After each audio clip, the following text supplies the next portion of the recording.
Cross me up!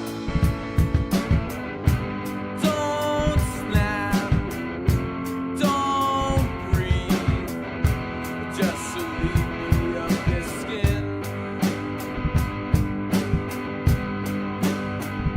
And baby begin! Good morning, brother. Good morning, Max. How are you? Good. I went to a football game last night, the Monday night football game between, because I'm working down in Georgia right now. So I got a free ticket offer to see the Giants and the Falcons Monday night game, and it was such a weird experience.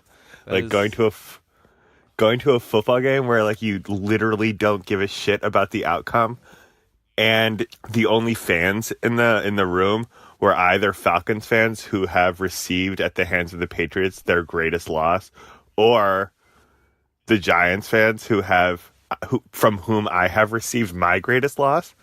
And they both are having really bad seasons, right? Really bad seasons, and they're both completely incompetent. First of all, I want to say one thing, that the stadium, Sam, the stadium, and this is a place where the Super Bowl is going to be held this year, is the most beautiful thing I've ever seen. It was so cool. It's like a dome that opens up to the sky the way a camera lens opens. Okay.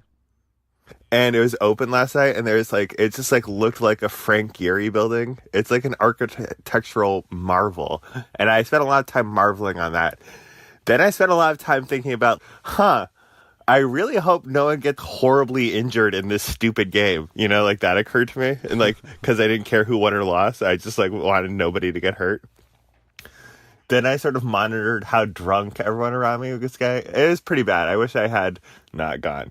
But only because I just don't think other teams play a good brand of football this year. There's like a lot of really bad teams. I mean, the Patriots didn't look so fun on Sunday. I mean, there was moments that were great, but it was incredibly frustrating to watch. Yeah, there were a lot of fumbles. You know what I still can't get over? We punted the ball back with about, 25 seconds, 30 seconds, and the Bears had 0 timeouts. We punted the ball with the clock running with 10 seconds left on the clock. And right into the fucking end zone for a touchback. And the touchback thing was frustrating, but there was 10 seconds on the clock. And then they got in position to throw that Hail Mary. I couldn't believe it. I was beside myself. I was screaming, "What are you doing?" Yeah, there was... I've been doing that a little bit more this year than I've ever had before with Bill Belichick, coach team. What was going on? We have more turnovers already this year than we did all of last year. Yeah, we sure do. There is that ill-advised throw to the fullback that ended in an interception. I wasn't as mad as other people were at that, but I also just felt really bad for our rookie running back who fumbled because of pain. He fumbled because of pain. He had the ball, and then his leg moved in a completely unnatural direction in a very violent way, and the pain of that act caused him to throw his hands up in the air, including the one that was holding the ball. We needed a running back. I guess so. I just think, have you been listening at all to this Aaron Hernandez spotlight? I still haven't. I'm planning on catching up soon, but tell me. Brother, you have to listen to it. We really need to use it as one of the lenses when we evaluate whether or not football should just be canceled. Why? Explain. I would rather you listen to it and then do like a whole episode about it and talk about like our memories of this, because it actually seems relevant. But if you take a holistic approach to violent crime and the way you look at it, you just sort of like see the factors that led to it. And I think, Aaron Hernandez was enabled in major ways by our local sports organization and the local sports media machine around it. All right, well, that is a good idea. I'll listen to it and we can do a special podcast all about it. Because I remember one time asking you, like, Max, is Aaron Hernandez just a murdering bastard? And you were like, I'm afraid so, Sam. I think it looks like he's just a murdering bastard. But it would be interesting to complicate that a little bit, or at least go see it with some more depth. So, did you watch the game on Sunday? I know you were traveling. I was able to catch the important parts of the game, and then I went back and watched the parts I missed. There was an extended highlight this week that was cool. Because I also missed a little bit. Wait, yeah, you were in Iowa? Yeah, I was in Iowa. That was strange. How was your band received? It was fine, I guess. Is it the end of? It just seemed like a cool time to have a big concert like that. Because Bernie Sanders was there? Yeah. Yeah. That was luck, but it was weird. Like, Iowa's weird. There was like basically no one there to see Bernie, and there was not really many people showed up for our show either. And they were like talking a lot about corn politics, like the guy that Bernie was kind of stumping for. That congressman in the district of the college I was in is a fucking true monster. I couldn't believe some of the things they were saying about him. Do you know this dude? The white supremacist guy, yeah, Steve King? Steve King, yeah. Yeah, everyone knows about Steve King. I didn't really know about Steve King, and I was just like, I thought they were like, I just started laughing at a certain point. There was just like, this guy's a true villain. Sam, this is exactly what happens when you don't violently confront the Proud Boys. People like Steve King get elected to office. What, 16 times or something? Yeah, Steve King is a white nationalist, white supremacist. But he's literally been, I think has had 16 terms. Right. And what I'm saying is we have failed, especially in some parts of the Midwest, to successfully drive white supremacist ideologies underground. Yeah. That's why you see them popping up like this. Yeah. It's not just like a recent problem. But Steve King is a huge, like the things he tweets, the dog whistles to anti-Semites and to Nazis is really striking. Yeah. Well, Bernie was great, though. Bernie said this thing that used to remind me of a thought that I had during Occupy. Bernie said, we're getting 50,000 people to the football game on yesterday, and the basketball games, we're going to get, hundreds of thousands of people across the country, and we have the lowest voter turnout in any major country. We need to start rethinking things. And I remember thinking about Occupy and about like Black Lives Matter shutting down New York and stuff. What if we had, how many people were at the football game that you were at last night?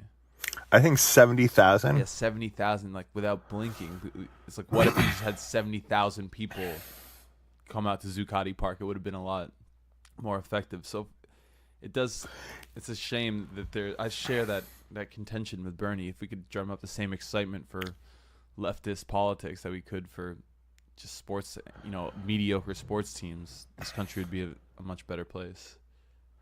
I think it's important to I was in Egypt once, and I remember there's this famous cleric who was on the front page of the newspaper saying we had 700,000 people in Cairo watching Egypt versus Algeria, but can you imagine if this many people marched on and tried to liberate Gaza?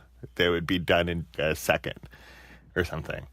Why is it so easy to get 700,000 people to watch a sporting event and so hard to get 7,000? This is the right question. This is the right question. But instead of asking why is it so easy to get people to a sporting event, you have to ask why is it so hard to mobilize the masses for political upheaval and revolution. And the reason is because they work so hard to prevent that from happening. Well, that's sort of unsatisfying, but I guess you're right. Yeah, there's a lot of repression. Left-wing politics, especially when it's people of color leading them, left-wing political formations get repressed in major, major ways. Well, back to that football game, though. It seems like even though it was incredibly frustrating to watch, it did feel like we were going to win the game the entire time. I never doubted that. Josh Gordon,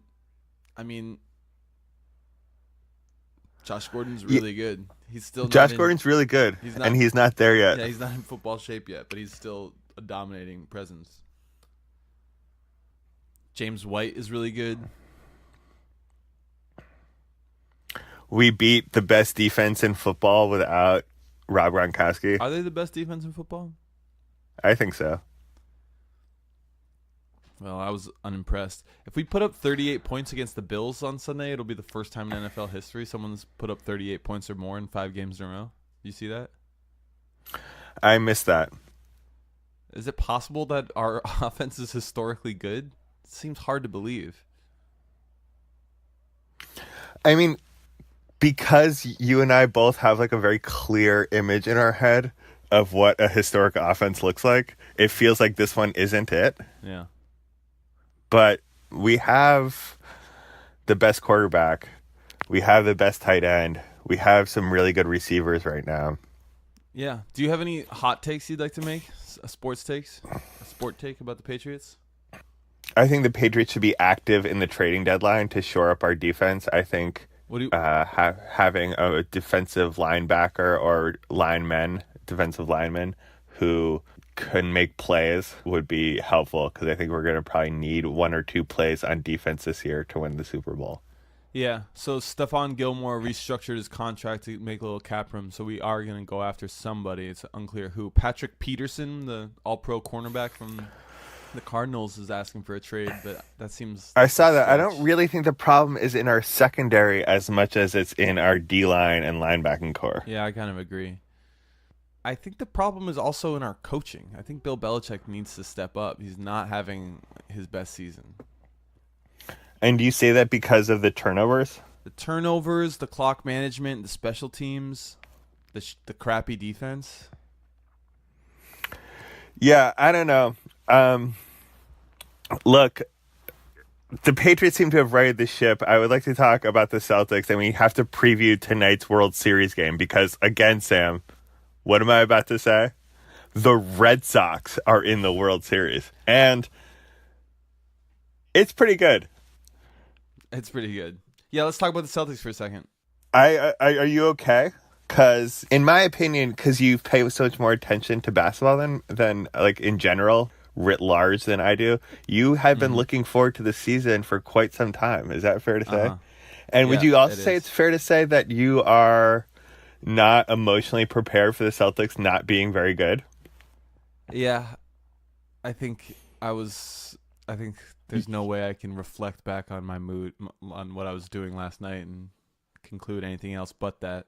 Were you screaming? Because sometimes you scream. I was screaming and pounding my fists and pounding fists, brother. Jesus Christ! So it's game 4 of the and the Red Sox are in the World Series. But there was this moment last night, and you're where pounding tables. Tommy Heinsohn said, "I feel like I'm at the dentist right now. Get me out of this chair." And I was like sitting in my chair, like clenching both my fists. And he said that, and I kind of, this moment of relief came over me. It's not just me. This is fucking actually so frustrating to watch. What's going on? What is your analysis? Because like from my perspective, it's just, this is what I think. I think Gordon Hayward and Kyrie Irving aren't themselves yet, and everyone's sort of acting as though they are on the floor because like they're the veterans, and that people are deferring to them in a way that you would if they were the old Gordon Hayward and the old Kyrie Irving. Okay, but now we should just... Here's the scary thing. It's actually not true. Kyrie is back to being himself. Kyrie is himself. But he's not making shots, Sam. I know, but that's not because his knee is injured. He's just like, and he's not alone.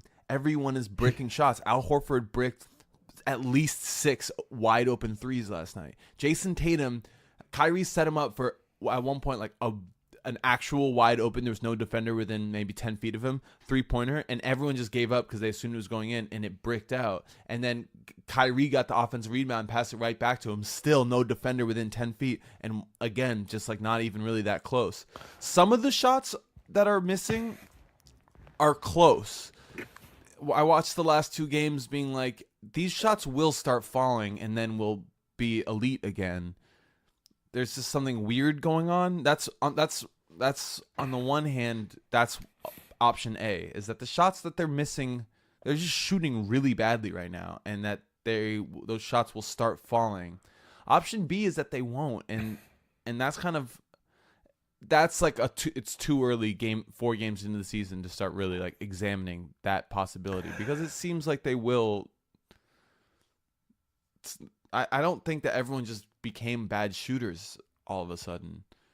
I think okay, but if we're 40 games in the season, if this keeps going for like 40 games and we're 20-20, yeah, then it's fucking totally different story. Even if it's still like this at 20 games in the season, it's just not going to be good. Right, but at 20 games, you don't fire Brad Stevens.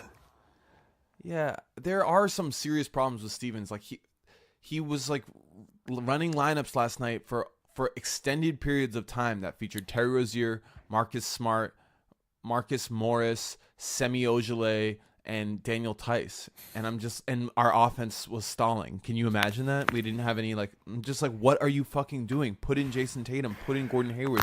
You can't run out these 5 for 4 minutes straight and have our offense not do anything. You're completely out of your mind. This is the craziest I've ever you just allowed me to suggest that Brad Stevens get fired, and you didn't even flinch. I'm looking at you on FaceTime, not flinching. So let's that was me trying something out, and I'm just concerned with your response. How dare you?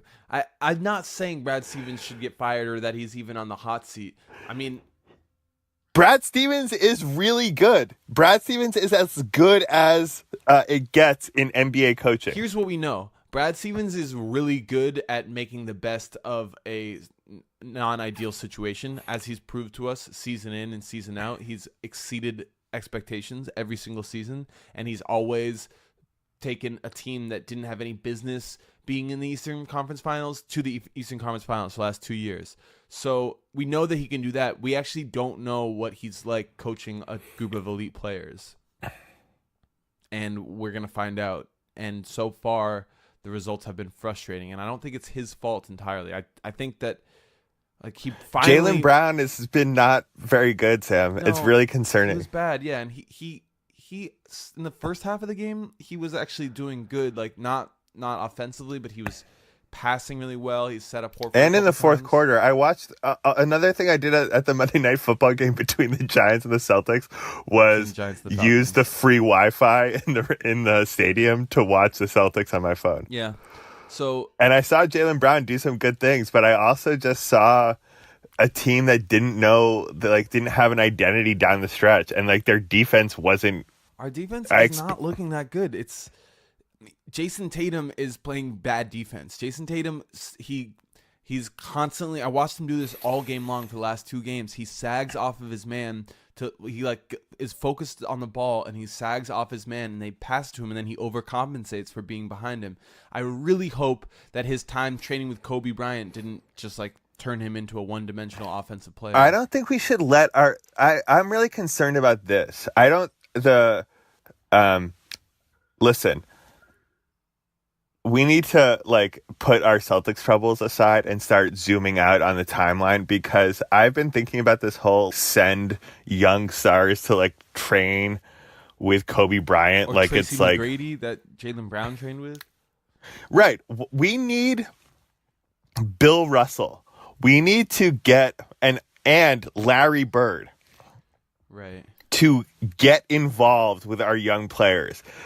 We need Jason Tatum could re-sign anywhere in 4 years because he could become an unrestricted free agent. He could do to us what Jimmy Butler is doing to Minnesota. And one way to prevent that from happening is to get Jason Tatum thinking about himself in terms of the Celtics greats and have a relationship with those numbers in the Raptors. So I think we should maybe actually go through with the Kobe Bryant protocols and take him out. The ones that we drafted take out Kobe 7-8 years ago when the Celtics were playing Kobe in the finals all those years.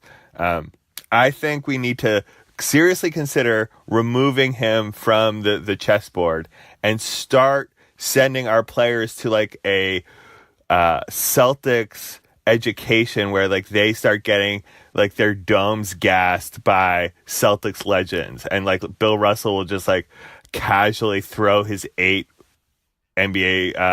straight NBA. 11 total. Well, he has. No, I just wanted him to like bring out the one that he won the eight consecutive championship rings he won in a row, and just sort of periodically drop them in a glass of ginger ale and then serve it to Jason Tatum. No more of this like Nike insight with ESPN and Kobe Bryant at the table. It's got to be Bill Russell and Angela Davis. Yeah, I like that move. Okay. I'm really concerned though, Sam. I think Kawhi Leonard in that game against the Toronto Raptors, he's back. They look like they're cohesive and gelling. They're really good. They're really good. Kawhi Leonard's really, really good. Maybe I do think we have more good players than the Raptors, but all you really need is two great players playing great. And if the two best players that are playing the best aren't on your team, it doesn't matter how good of skills your starting five is if you don't have the top two. Right. Yeah, did we screw up by not putting Jaylen Brown on the table when Kawhi was available? I don't know.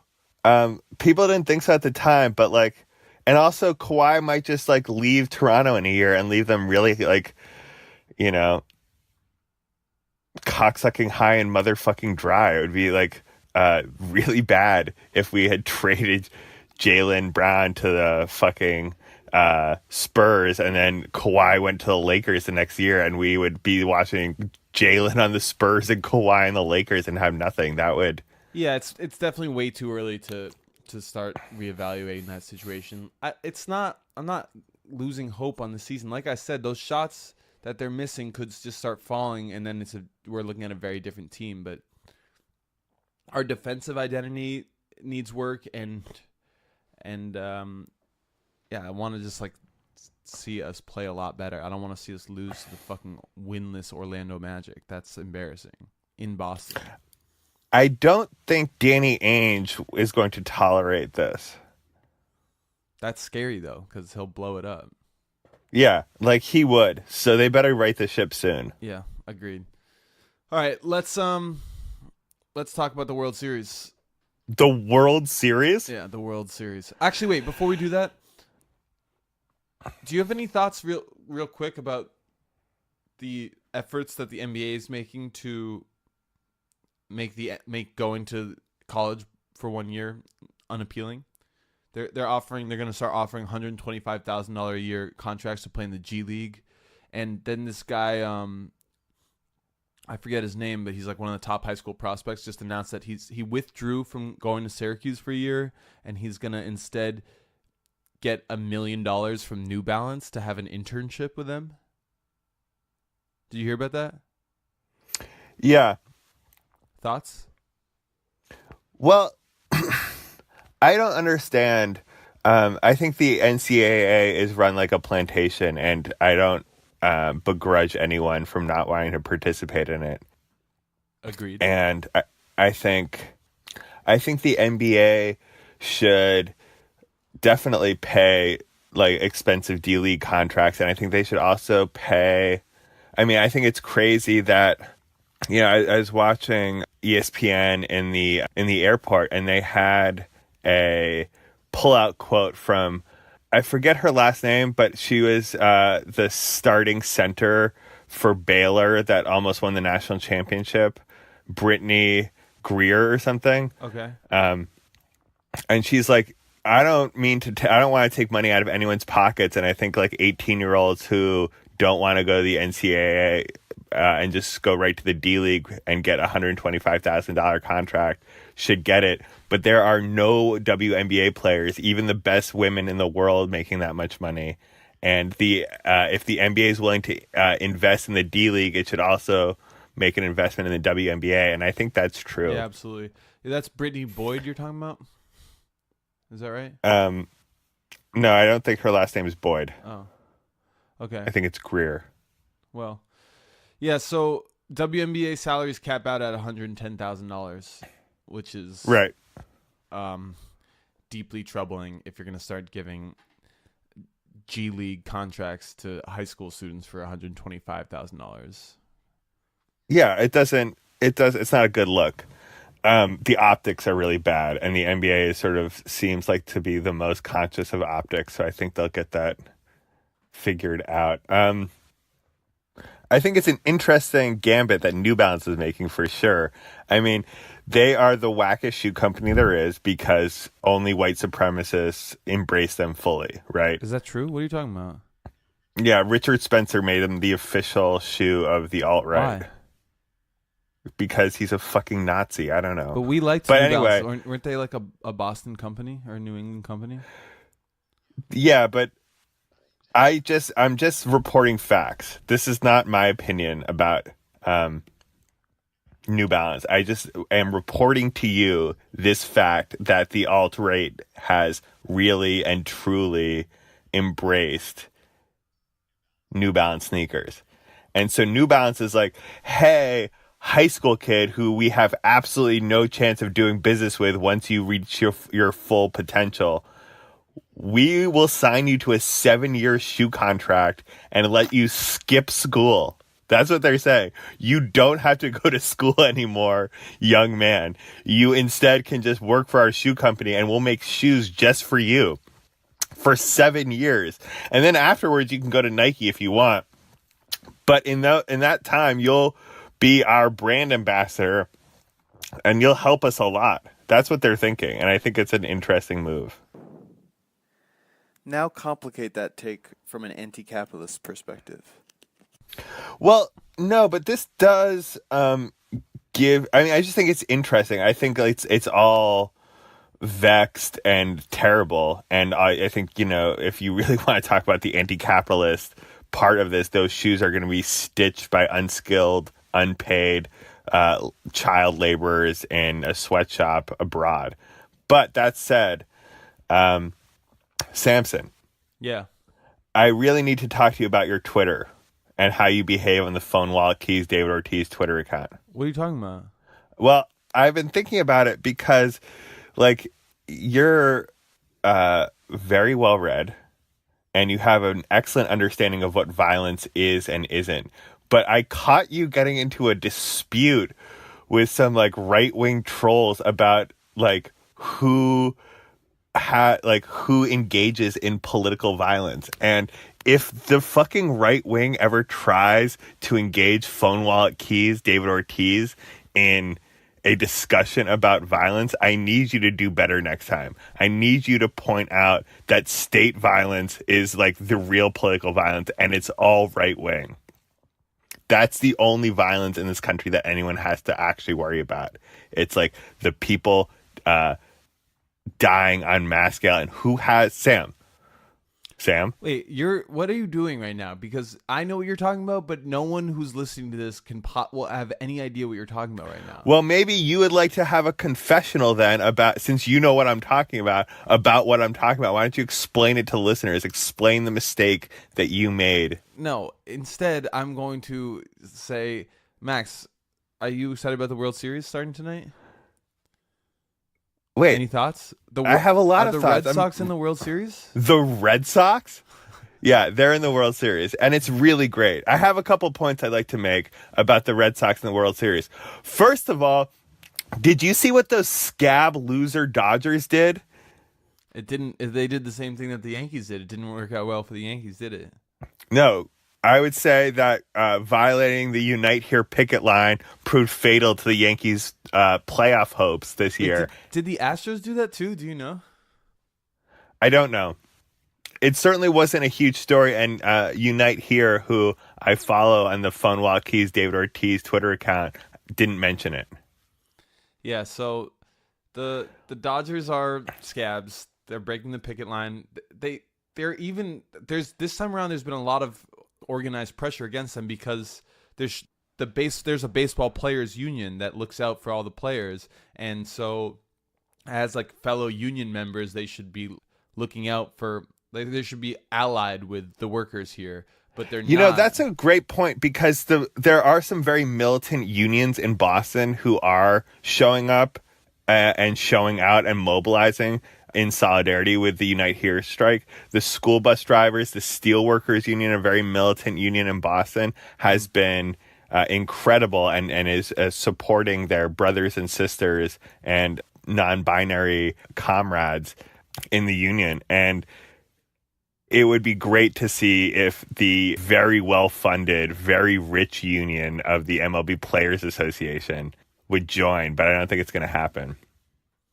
I also just think it's important to contextualize what's going on and who the striking hotel workers are. They're predominantly Latinx workers, and the Dodgers have this terrible history of fucking over Latinx working class folks. Their stadium was only built vis-a-vis the ethnic cleansing and depopulation of a working class Latinx neighborhood in Los Angeles. And clearly they have not learned their lesson as they gear up for what could be their biggest series in 20 years. They started off by violating a legitimate picket line by striking Bostonian workers. Well, so let's get into game one. It's tonight. Clayton Kershaw versus Chris Sale. Are you worried about Chris Sale's belly button ring? Sam, Infection? This belly button ring is not a real thing. That's not what happened. Yeah, you look pretty stupid now for trying to throw your old restaurant under the bus, Village Fair. I don't feel stupid. I just feel like it was his belly button ring all along. I don't feel like it was his belly button ring, and that just seems patently insane. You don't believe it? Have you ever pierced anything, brother? I got halfway through an ear once. You've had some piercings. Did you have a nose piercing? No. Eyebrow? You would.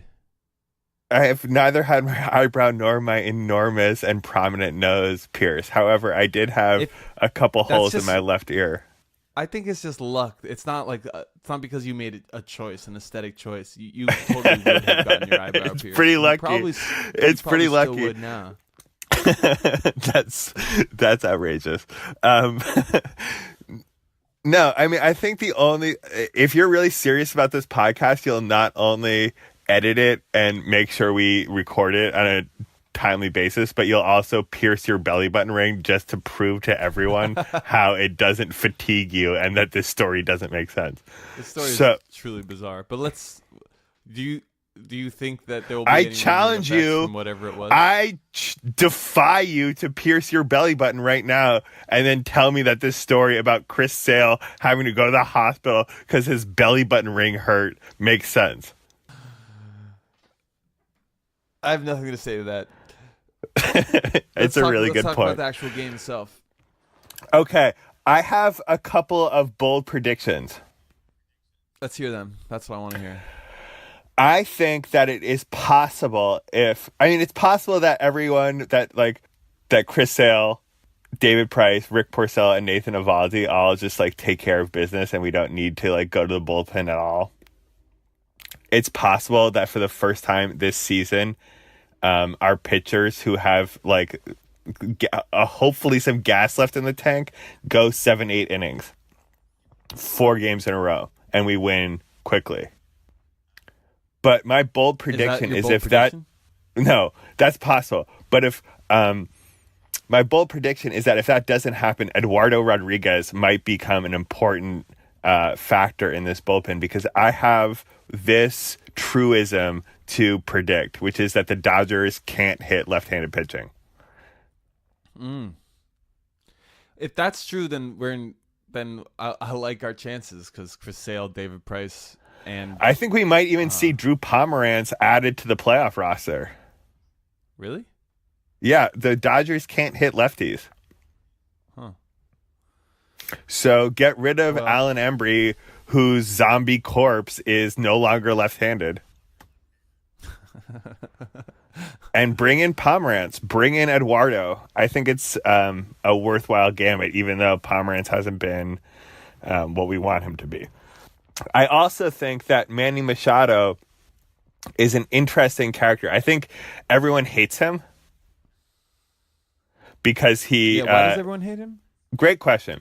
He plays the game really hard. He's like a crazy hustler. He's really good and he hustles really hard, but he's also Latin. So like if like Dustin Pedroia is like a white dude who's like hustles really hard and everyone loves him for it, you know? But everyone sort of resents Manny Machado. Also, he has had a long history of doing unconscionably bad slides and hurting people. So I think it's a combination of racism. Is he the one that hurt Dustin Pedroia? He took out Dustin Pedroia in the very beginning of last year, Samson. And this was crazy. I don't know if you remember this, but Matt Barnes, Chris Sale, and Eduardo Rodriguez all threw at Manny Machado in response. Like the three of them threw pitches at him, and then Manny Machado went on this long tirade about how he had lost respect for the entire Red Sox organization. Oh, fun.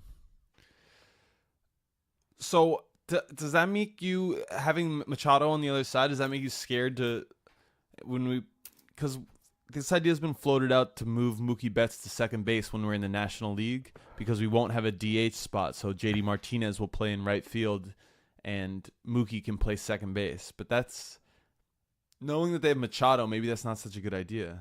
Oh my God. If Manny Machado took out Mookie Betts, I would be... What do you think? Sam, that's such a great point. No one's talking about that. No one is talking about putting Willie Mays at second base and then having Manny Machado ruin his career. That would be terrible. You really scared me. Well, what's the alternative in the National The alternative League? is putting Jackie Bradley Jr. on the bench against... Martinez? Yeah, Jackie Bradley Jr. You just say something like, we're actually concerned that Jackie Bradley doesn't do a good enough job against lefties, even though he won the... ALCS MVP, and we're not going to start him, but really it's because Major League Baseball can't get their shit together, and this heel, this villain, Manny Machado, is going to injure our best player, and we just can't have that. What was the name of the dude that kept taking out Patriots players? Bernard Pollard, is that his name? Yeah, Bernard Pollard, the murderer of Patriots seasons. He took out Brady and Edelman and and Wes Welker. No, Brady, Wes Welker, and Gronk.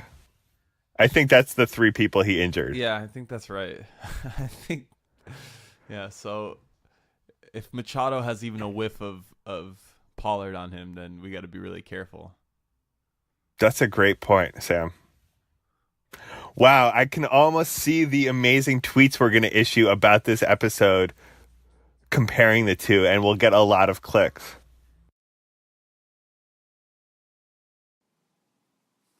Okay, so I'm going to pause here because this is Sam. It's now Thursday. So what happened was we recorded the first part of the podcast that you've listened to up until this point on a Tuesday.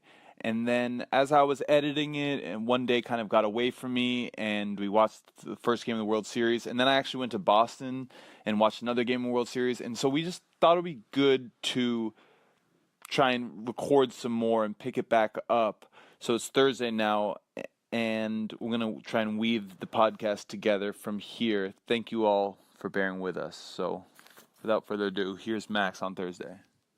Okay, I also want to talk about Dan Shaughnessy's article, which I've been, ever since we got Mom and Dad's Boston Globe password, I have been reading every word that Dan Shaughnessy writes because I want to be tapped to be the prosecutor when we eventually bring him before the tribunal in shackles. And so I feel like it's important to know intimately about the crimes he's committed. So and oh my God, did he publish a crime this morning? Oh my God, Sam. Oh my God. I don't know if you know this, if you can tell this because you're looking at the internet. I'm actually in Boston right now, and I'm holding the Boston Globe. It's on the front page of the paper, his article. You should probably... Did you know that? You should probably hang on to that because if I were Dan Shaughnessy, I would throw acid over the Boston Globe's servers when the revolution comes, because he knows that he will be held accountable for the things he's written, and he'll try and destroy them. So what do you take issue with for this in this article? Well, last night, as you well know, brother of mine, the Red Sox, who are in the World Series, won Game 2 of the World Series. They did, behind the strength of another great outing from David Price. I would have said magnificent. It was a magnificent outing by David Price. And it was fucking cold out last night, and not an easy game to pitch in, and he still did great. Yeah, he won a Game 2 of the World Series, didn't he?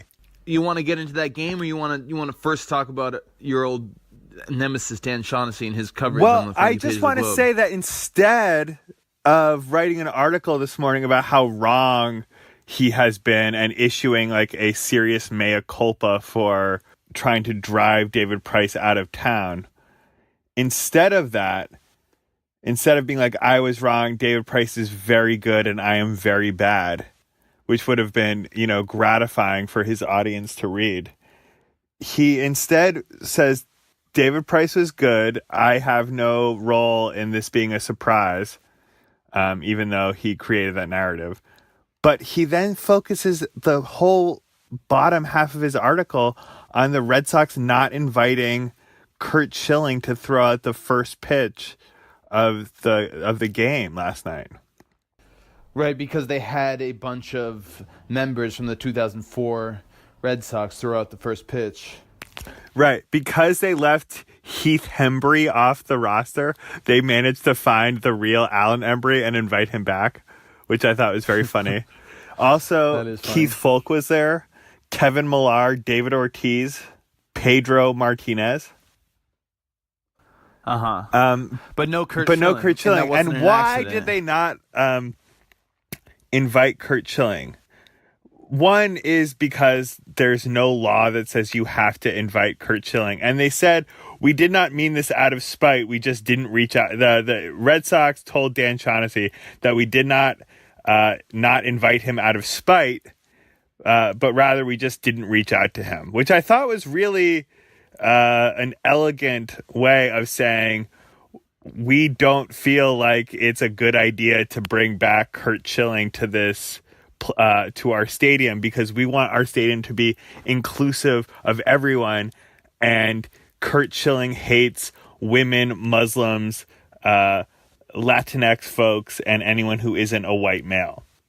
But Dan Shaughnessy didn't even leave room for this in his article. He was like, it's so weird that Curt Schilling was left off. I wonder if it was a political dispute or because, something to do with Curt Schilling bilking the state of Rhode Island out of $75 million. Why doesn't Dan Shaughnessy do his readers the justice of actually reporting on the evil, hateful, bigoted, racist things that keep coming out of Curt Schilling's mouth? Curt Schilling has a radio show on Breitbart News, Samson. Do you honestly, I swear to God, Breitbart News. Do you honestly think that, he's not out there every day shouting something racist? Every day he says some awful racist shit on his fucking Breitbart newscast, and Dan Shaughnessy is playing like it's a surprise that he didn't get invited, or that it's like a political thing. It's not even politics. It's not like Democrats versus the Democrat supporting Red Sox owners versus the Republican supporting Curt Schilling. It's like the Red Sox, who have a responsibility to make Fenway Park an open and welcoming place, friendly Fenway to everybody, versus Curt Schilling, who would rather this country be a white supremacist, open apartheid state. I can't believe Dan Shaughnessy played dumb about what Curt Schilling has become. It's really offensive to me. Well, I think that's really good. And fodder. Today on WEEI, they're just everyone is listening, because I'm so amped about the Red Sox being in the World Series that I like indulge in a little sports talk radio. And everybody's got a fucking opinion about this in Boston, and none of them have a good opinion. Like, they're like, oh yeah, Schilling's kind of a dick. Like, no, Schilling is not kind of a dick. It's not like that he blocked you on Twitter. It's that he is openly and on a daily basis articulating a vision for this country in which there is like a functional apartheid system that benefits whites over all others. He's like a men's rights activist. He is a conspiracy theory peddling insane person, and he shouldn't have been invited last night. There's no debate. And I think it's really disingenuous for people to act like this is Curt Schilling got left out because he supports a different political candidate than the Red Sox owners. Yeah, I think you're making all fair points. I just question how much lip service we should be even paying to this issue at all, because I liked it better when I didn't know that Curt Schilling hosted a radio show on Breitbart News. Yeah, I mean, look, I think the real question is how to deal with highlights from 2004 now knowing what Curt Schilling has become. And I think this is an interesting question. Like, how do you enjoy old highlights of the 2004 World Series run? And I think the answer to that question is focus on the Dave Roberts steal, focus on the incredibly clutch David Ortiz hits, and when you see the bloody sock, remember how nervous you were before that all worked out, because we needed that win and he stepped up and he was great, but that doesn't change what he's become. And sure, so you shouldn't. And also maybe lay off the 2004 highlights a little bit, because in 2018 we have an incredible World Series unfolding right before our eyes. Let's talk about it. I mean, Sam, it's been really fun. Like, it was funny that we were so right about our assessment in game one, in the previous series of Devers needing to be in there instead of Nunez. And in fact, the numbers really supported us. Like, Nunez was, like, as far as wins above replacement, one of the worst third basemen in all of baseball, one of the worst infielders in all of baseball. That's right, and I'm really big on Devers, and I have been big on Devers all along. But but Nunez had an incredibly clutch pinch hit 3-run home run in Game 1. It was incredible. But I was really glad that Cora went back to Devers to start Game 2. That he didn't let that one clutch play sort of affect the managerial decisions going forward. Alex Cora is a really good manager. He's been doing a great job, and especially because it seems like Dave Roberts has been crapping the bed a little bit. It's nice to see. Well, some of his decisions certainly aren't working out, but I love that our left-handed starters put him in such a terrible position. He's leaving 100 home runs that were on the bench.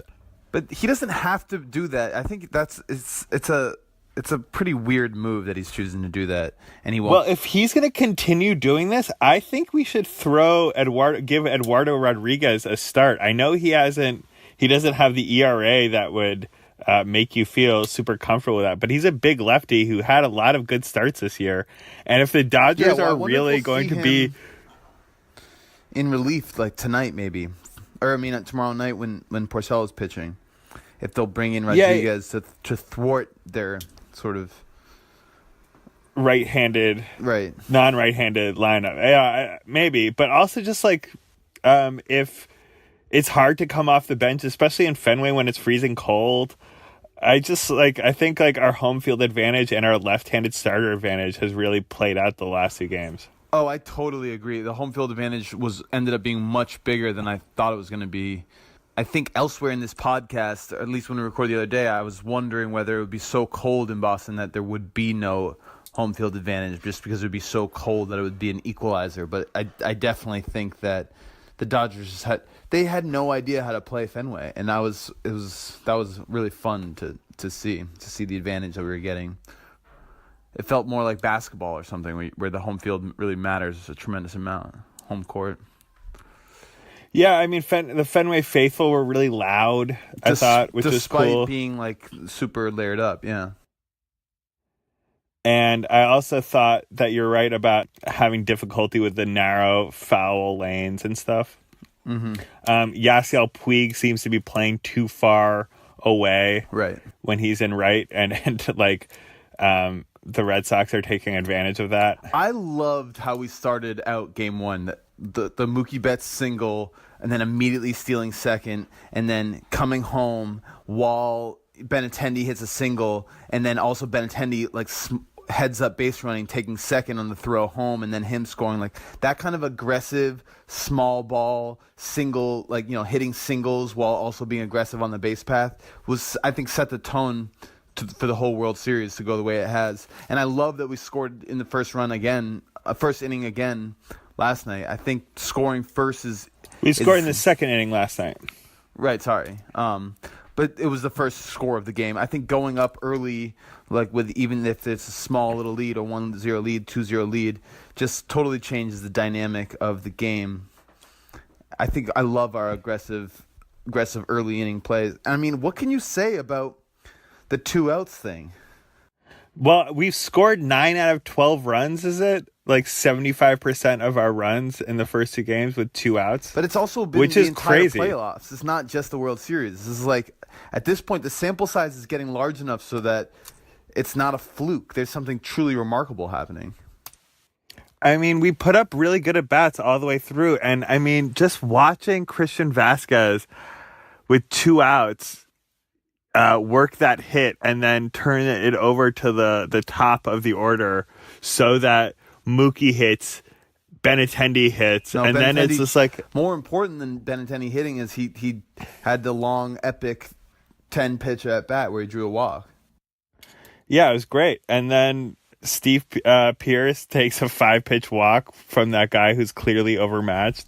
Yeah. JD Martinez does what he's been doing. And I mean, we've been waiting for JD Martinez to be good, and he hasn't been great yet. I mean, those huge hits he has keep staying in the ballpark, but he is driving home the runners we need him to.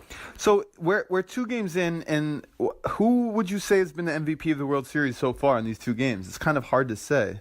We got to give it to Benintendi, I guess, right? I don't know. I maybe Craig Kimbrell, maybe David Price, maybe JD Martinez. But if not those 3 people, then it's Benintendi. Incredible game 1 where he had 4 hits or something, right? And then he had that great play in left field last night where he looked like a ballerina, and then he pirouetting. Yeah, it was a really great catch.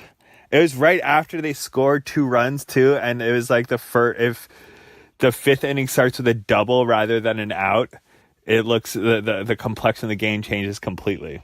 That 5th inning might be the kind of focal point of the World Series. That the moment where the Dodgers had the chance to kind of take game 2, but instead we're down 2-1. If they rough up Price again, he's early, out. Yeah.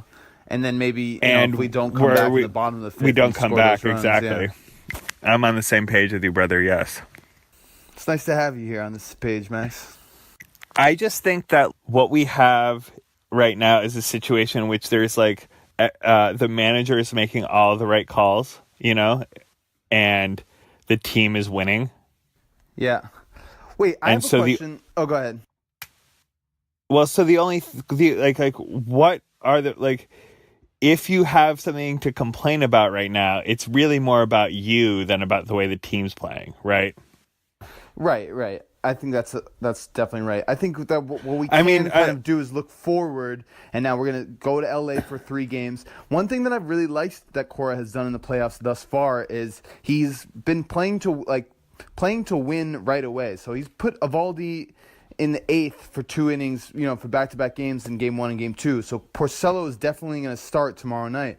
But I'm wondering if we're in a situation let's say in Game 4, where we have a 1-run lead, are we going to see Chris Sale? Is Corey going to try and win the series as soon as possible? Is it possible that Eovaldi will just stay in the pen and we'll start someone else for Game 4? Like, will Chris Sale be ready to go by Game 4 again?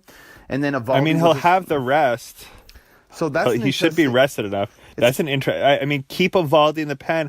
I would say, right, if it's really going to mess with the Dodgers so much to have lefties, I think having the lefties in games 4, 5, and 6 go. So put Eduardo in there, put Sale, Price, Eduardo, and then Sale again in a Game 7 situation. It's a little bit kind of intense to just throw Eduardo Rodriguez, give him his first playoff start, and have it be Game 4 of the World Series. I'd rather see Sale on a shorter rest or just see Eovaldi. I don't know. I just think that this whole left-hander thing is really causing a lot of problems for the Dodgers and their psyche. But true. Again, that's my point is I don't feel like I need to like come up with like great insight about like what the Red Sox should do to win the World Series, because they definitely know already what they need to do and they're doing a really good job of it. I would rather sort of spend my time processing what I'm seeing, like from a socio-political context. This is how I feel about the Patriots. The Patriots have made it to the AFC Championship game 7 straight years or something. I thought it's 25 years in a row, but yeah, go ahead. 7 straight years, 14 time or 12 times in the last 15 or 16 years. Like in the last 16 years, they've made 3/4 of the Final Fours. So anyone who is like, I got a couple points I want to make about what the Patriots need to like shut the fuck up. Clearly, this unbelievable success we're having means that the people who are in charge of the organization know way better than you do, right? So instead, let's talk about the fighter planes that fly overhead, or the fact that there are for some reason cheerleaders still on every team, and everyone is thinks that this is not a necessary or acceptable thing to have an aspect of this sporting event involve scantily clad women dancing with pom-poms. Sometimes it's completely outrageous. Right. And left unexamined. Now we're having an interesting sports, like that's an interesting sports take, at least as far as the Patriots are going. Who they should bring in to be their third string running back right now is, I think, asinine, because we're clearly in such good hands. We've won the AFC Championship more than anyone else. We've gone to the Super Bowl. All we do is win and succeed, and it's dumb for people to think that they have something to add to this. And I feel like the Alex Cora right now deserves this sort of, I just want to like talk about, I have nothing to sort of add about the on-field play or suggestions they need to make. The pinch hitting of Nunez that leads to a 3-run homer was so crazy to me that like it's just like, oh, I should just sort of sit back and enjoy this, because clearly the people in charge know way more than I do. It's nice to hear you say that. It doesn't necessarily bode well for the future of this podcast, but I still think it's right. And yeah, it's been, I think maybe we should just be sitting back and enjoying what we're seeing. I think this is good, actually. I want to pick back up a conversation that we were having before about why it's easy to get 700,000 people to a sports game, but it's hard to get 700 to a political event. And I want to push back a little bit on your point that it has to do with repression, because I think there's maybe more to it. And I think that it's just, as a question, it kind of, the lack of participation in politics is often chalked up to sort of like the fragmentation or the alienation of modern society because of social media. And I just think that I'm trying to understand why like leftist politics. Okay, so It's easy to get people to come out to a sporting event. It's harder to get people to come out to a political rally. And even though one seems obviously more meaningful or impactful, I think on the one hand, sports requires no sacrifice from you. To go to a sporting event is you don't put yourself in any danger. It's just kind of fun and easy. And whereas going to a political rally feels like more of a sacrifice. It feels like you could potentially be putting yourself in a dangerous situation.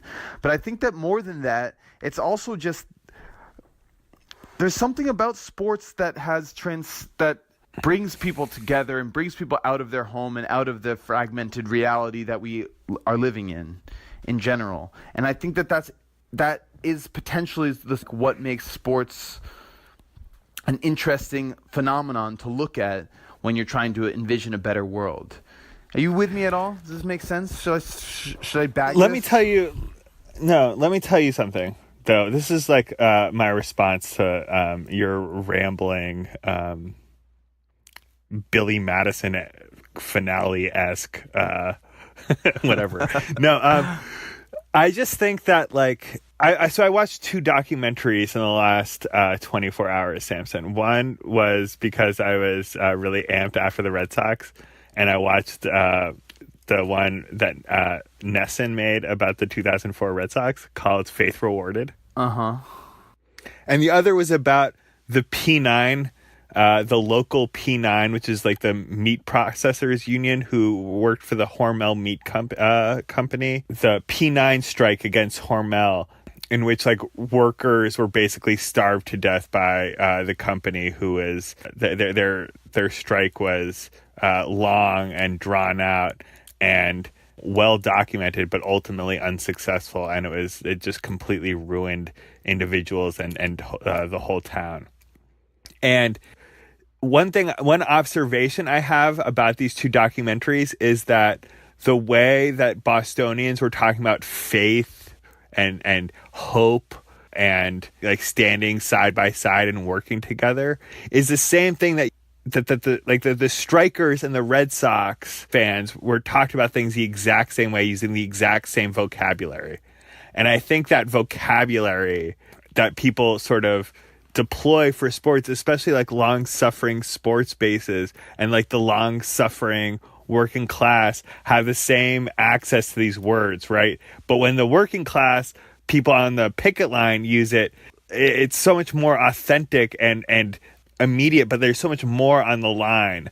Watching these strikers lose their livelihoods, their homes, and not be able to feed their families is so much more intense than watching video clips from the 2003 World Series that led up to the 2004 one. But I think we have a culture that is unable to sort of differentiate between the two. I think like using the same words might trick people, but I also think we have a culture that fails to sort of appreciate the differences. I think that sports are also like way cooler than politics. You know what I mean? I think that's an important part of this too. A professional athlete is beautiful. Professional athletes like sort of like what? Yeah, but so is Alexandria Octavia-Cortez. Yeah, I mean, like struggle is beautiful, right? That's like a harder sell. It's harder to sort of see beauty in like the prolonged worker struggle than it is to see in Jordan hanging in the air for what seems like a slow motion period of time. Or like, you know, like when we think about what sports embody, what like they make manifest, what they're able to articulate, power and beauty, that's the power and beauty that is easy and sort of less risky to imbibe. Whereas right, that's like, what I'm saying, is that it kind of satisfies our thirst for action a little bit without requiring anything from us, thereby no sacrifice. It's really easy, and so we spend this energy that we would otherwise be willing to give to a political cause, because it's a little bit more appealing to kind of go see this this beauty, as you say, and see this power and get out among your fellow man, and it feels like you're doing something, an action, you're participating in something bigger than yourself. It's maybe in a way, it's a proxy for some of the feelings that you would get by actually participating in the political world with a political action. But it's not scary or messy like it is to participate in politics.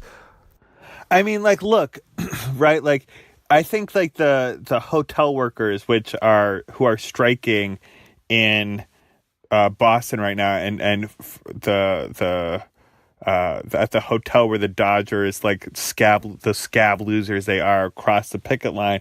This is a nice articulation, right? Like, you can either go to Fenway Park and watch the Red Sox win for the glory of Boston, right? Or you can go to the picket line and help those workers win for the glory of Boston, because it makes Boston more glorious to have its working class work with dignity and be fairly treated by their bosses, right? I like these are two true things. Like, it's better to live in Boston when the Red Sox are the world champions, and it's also better to live in Boston when the workers have a fair contract. Do you agree with those two things? Yes. So I just think that one is being a spectator and cheer, thinking that if you just cheer loud enough, right, you could maybe transcend that role of just being a spectator and actually and help the team win. In it, right? Right, or you can actually participate in the picket line, and there your screams will actually make a difference. Right.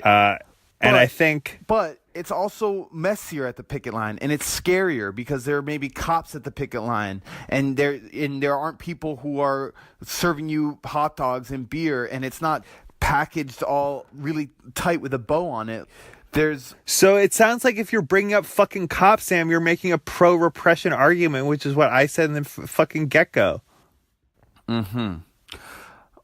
Well, it's not just the cops that make this scary. No, because it's also the fact that, like, if you want to use a union example, bosses have been hiring terroristic private security forces for hundreds of years to terrorize striking workers and those sympathetic to them. Yeah, that's like, it's not they've just used the pointy end. Because it's not like, just fear. It's also about, like, sabotage. It's also about dividing those who would strike. I wouldn't also rule out just the fact that, like, sports it's part of this kind of, like, entertainment industrial complex. It's like like your fucking hero Jaylen Brown said in that interview in the Boston Globe last year. I mean, like, this is a great place to maybe end it, but he says sports are another form of control. That's Jaylen Brown, Celtics forward, 22 years old, in the newspaper saying sports are a form of control. Like, that was a powerful statement. That is a powerful and provocative statement. Sports are a way of control. Like, maybe if there wasn't Red Sox, we would all be out at this picket line. Okay, so, but before we I do think we treat politics like a spectator sport. Right. True. And it isn't. And I do think we don't do that. Maybe. Right. I think we don't treat, like, especially in Boston, we think of it almost as like something that we're participating in, like you said. But that is another form of social repression. But Max, I'm actually interested in saving this a little bit, because I don't want to end on this note that says that sports are the opiate of the masses, and so fucking have at it, you sheep, because we are sports fans, and we try and straddle this line, and so does, like, that's what the podcast is doing too. It's not abandoning sports, it's rescuing it. So I want to say that there is some sort of potential in this that can be harnessed and used for positive ends also. I want to say that. Because pro athletes are so cool, like I've been saying, they have the opportunity to mobilize and awaken the masses, right? Muhammad Ali is a great example. Colin Kaepernick is a great example. But what do we need our sports stars to do right now? why aren't sports stars talking about this union struggle that is like indirectly impacting the baseball game? So athletes, there's room for athletes to kind of lead and inspire people, but also there is something about sports fandom that it makes it so appealing and it's so easy to bring out masses of people and unite them and to give them a common cause and a common sort of sense of themselves. And so it's on us as both sports fans and people who have aspirations for the left to kind of look at sports and not just say that it's a force of bad and evil in society, or to say that you wish that the athletes would do more, but to say what is it that it's doing right that allows it to be popular like this and allows it to mobilize people in the way it does, and what can we take from that? So that's, I mean, I think like, and also like, what do we need in order to get someone writing an article about why it's awesome that Curt Schilling was excluded, because we should exclude his hateful viewpoints and not reward them? You're 100% right. And that is, it's not just about straddling that line. It is about within the sports world offering up that alternative perspective, that voice to make that kind of opinion both to validate that kind of feeling and to make that more mainstream popular. Because you're right, it would have been a damn embarrassment if Curt Schilling had been out there throwing the first pitch, and we need to make that clear to people that we're proud that he was excluded from that honor, because there's nothing honorable. I couldn't agree about more. him. I couldn't agree more. Listen, I'm gonna stop here because I am going to. It's going a little long, and I want the file to be too big. Okay. Well, let's just stop here because it's a good place to stop. The Red Sox are up 2-0. Thank you for listening to another episode of Phone Wallet Keys, David Ortiz. Please like and subscribe to the podcast and tell a friend, and follow us on Twitter, Wallet Keys Ortiz, or on Instagram, Phone Wallet Keys, David Ortiz. Max, I'm going to say hi to the family for you. I'm here in Boston. You're missed. I wish you were here with me. I love you so much. Let's talk soon, okay? So give me a kiss, baby. All right. Bye, everybody.